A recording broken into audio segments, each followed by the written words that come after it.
Welcome everyone, and welcome to IMSE881 Linear Programming Lecture 11.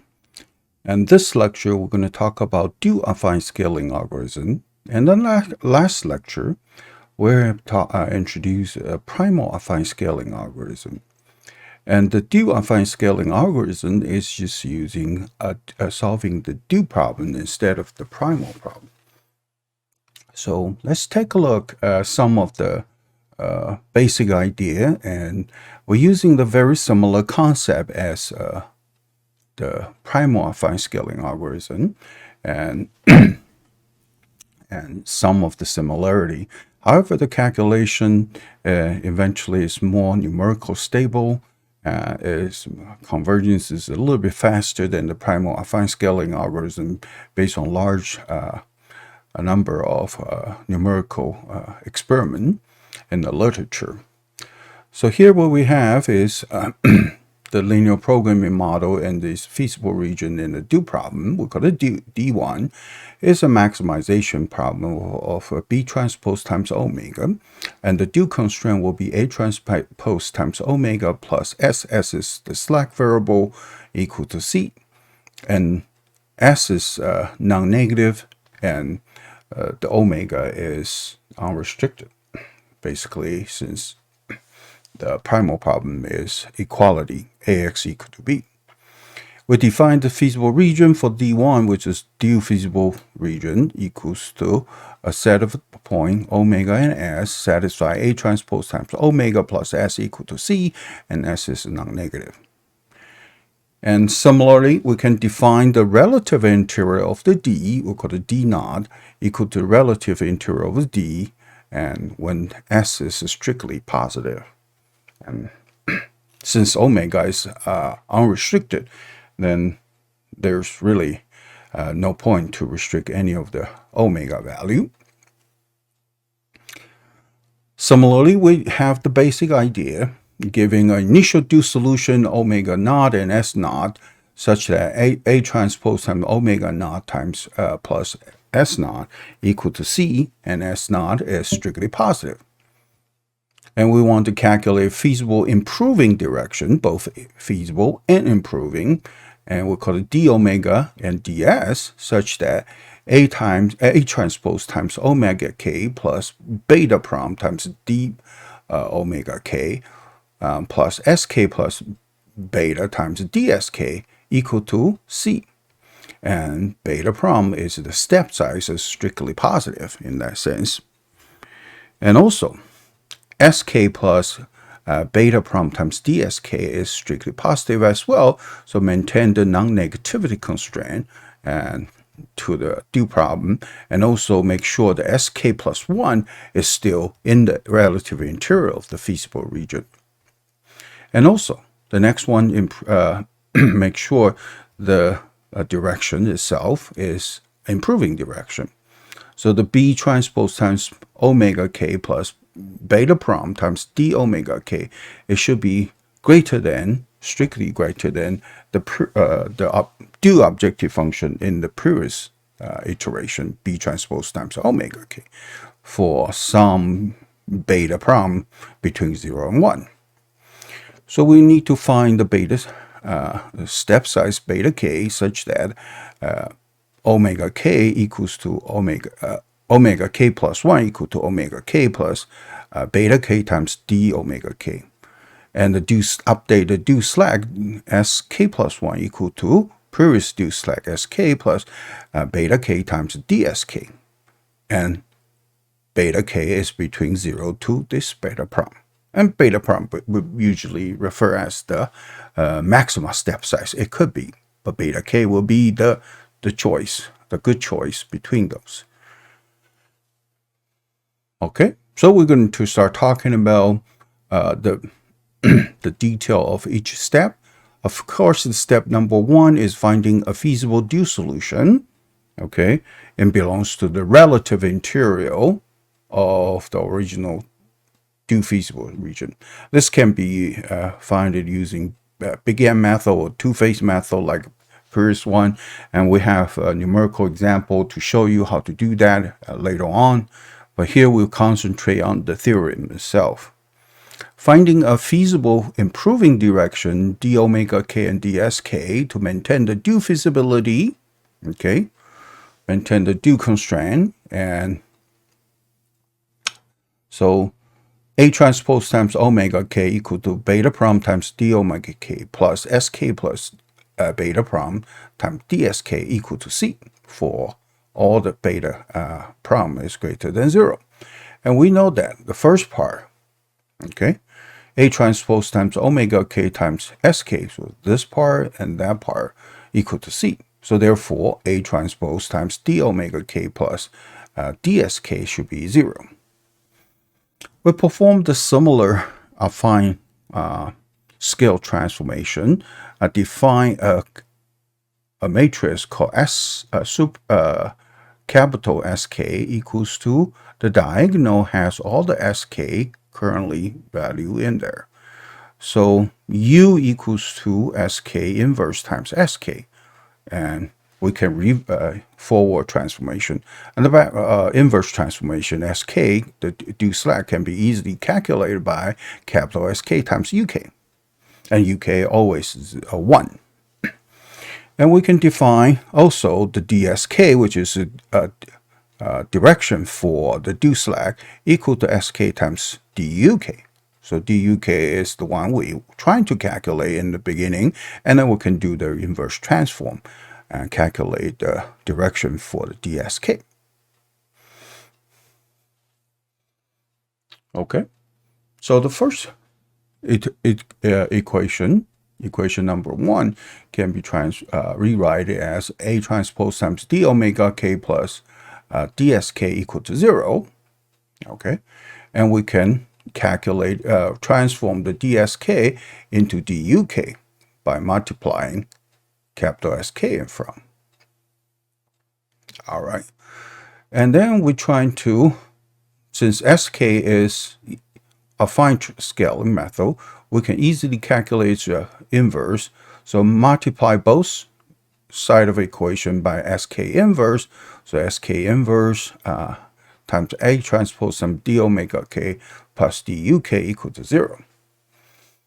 And for Shoto inverse, I can calculate easily both sides by 2 times of this. Okay, so make a symmetric matrix, A times SK inverse times A transpose, and on both sides equal to 0.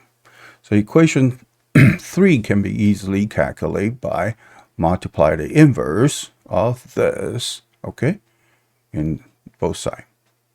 So d omega k equals to negative A times sk negative square times A transpose inverse times A times sk inverse times duk. And we can define the yellow portion, okay, yellow portion, by call it qk as one of the similar concept as a projection. Okay, so this is a much easier transformation, and we're just doing a so-called generalized inverse in that case within a affine scaling algorithm. Once I define a qk, q sub k right here, I can easily represent this equation by d omega k equal to negative qk times duk. And we're trying to, okay, next step is trying to make sure that due direction d omega k and dsk is improved direction. And that means the due objective function value right here is exactly greater than, strictly greater than the current objective function value, due objective function value. So therefore we can pretty much conclude B transpose times d omega k, which is the second part over here, is non-negative. Otherwise, it won't make it strictly increase. And B is not equal to 0. D omega is not equal. D omega k is not equal to 0. So negative B transpose times qk times duk has to be non-negative in this case. And we'll call it equation number 5. We'll talk about this. How do we choose DUK in this case? Okay, so we want to make sure this portion is non-negative. How do we do that? We basically manufacture it. So to ensure equation 5 is non-negative, we're going to let DUK equal to negative QK transpose times B. And therefore, the whole equation, negative B transpose times QK times DUK equals to B transpose times QK times QK transpose times B, and equals to B transpose times QK squared. So, of course, this is going to be non-negative since it's a square right here. So we can easily define in equation 6 how the DUK is going to be manufactured so that this portion has to be greater than equal to 0 from equation 5. So from the above discussion, we can calculate the improved direction, and the iteration k can be calculated d omega k equal to negative qk times duk, and basically equal to qk times qk transpose times b. That's very simple, and we just, actually putting qk times qk transpose down here and putting duk down here as well, and becomes very simple to calculate. A times sk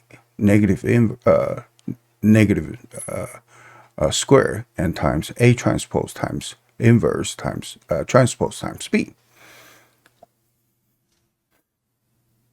And we can then reverse calculate the dsk, which is the due direction for the slack variable called capital Sk times duk equal to negative A transpose times d omega k.